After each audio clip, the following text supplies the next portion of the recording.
ലൂക്കോസ് എഴുതിയ സുവിശേഷം 18-ാം അധ്യായം 31 മുതൽ 43 വരെയുള്ള തിരുവചനങ്ങൾ. അനന്തരം അവൻ പന്തിരുവരെ കൂട്ടിക്കൊണ്ട് അവരോട്, ഇതാ നാം യെരൂശലേമിലേക്ക് പോകുന്നു. മനുഷ്യപുത്രനെ കുറിച്ച് പ്രവാചകന്മാർ എഴുതിയിരിക്കുന്നതെല്ലാം നിവൃത്തിയാകും.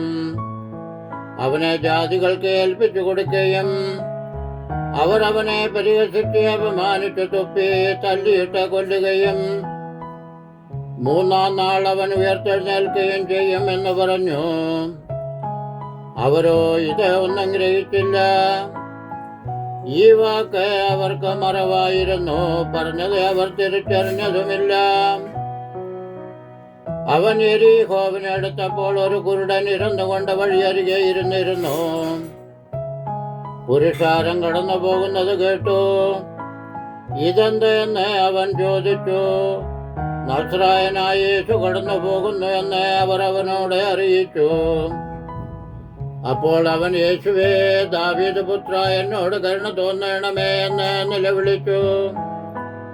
മുന്നടക്കുന്നവർ അവനെ മിണ്ടാതിരിപ്പാൻ ശാസിച്ചു. അവനോ, ദാവീദ് പുത്ര, എന്നോട് കരുണ തോന്നണമേ എന്ന് ഏറ്റവും അധികം നിലവിളിച്ചു. യേശു നിന്ന് അവനെ തന്റെ അടുക്കൽ കൊണ്ടുവരുവാൻ കൽപ്പിച്ചു. അവൻ അടുക്കെ വന്നപ്പോൾ, ഞാൻ നിനക്ക് എന്തു ചെയ്യണമെന്ന് ചോദിച്ചു. കർത്താവേ, എനിക്ക് കാഴ്ച കിട്ടണമെന്ന് അവൻ പറഞ്ഞു.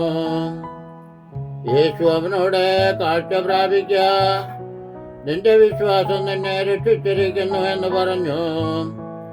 ക്ഷണത്തിൽ അവൻ കാഴ്ച പ്രാപിച്ച് ദൈവത്തെ മഹത്വീകരിച്ചും കൊണ്ട് അവനെ അനുഗമിച്ചു.